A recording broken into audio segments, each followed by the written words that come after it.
Çempionlar Liqasında mövsümün ən çox gözlənilən oyunlarından biri yaxınlaşır. Artıq sayılı günlər qalıb deyə bilərik. Belə ki, Qarabağ doğma azarkeşlərin qarşısında məhz Avropanın ən böyük klublarından biri olan Chelsea-ni qəbul edəcək. Artıq biletlər 15:00-dan, bugün 15:00-dan məhz satışına başlanılıb. Azarkeşlər bileti almaq üçün stadionun qarşısındakı kassalara yaxınlaşır və buradakı izdihamı görürsünüz. Xeyli sayda azarkeş var. Lakin aldığımız ən son məlumata görə biletlərin satışı yalnız onlayn şəkildə həyata keçirilir. Əvvəl əgər azarkeşlər kassalara yaxınlaşıb burada bu qədər növbə gözləyirsə də artıq buna ehtiyac yoxdur. Onlar elə evlərində ola məhz onlayn şəkildə mobil tətbiq vasitəsilə biletləri əldə edə bilərlər.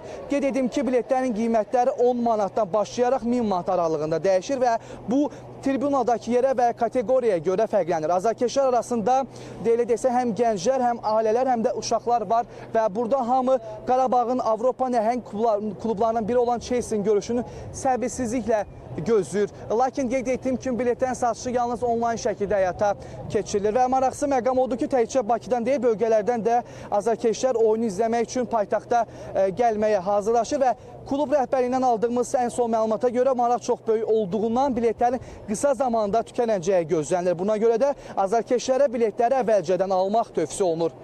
Bütün bunlar bir daha onu göstərir ki, noyabrın 5-də Tofiq Bəhramov stadionu tam dolu olacaq və Qarabağ azarkeşlərinin səsi uzun illər unudulmayacaq bir gecəyə çevriləcək.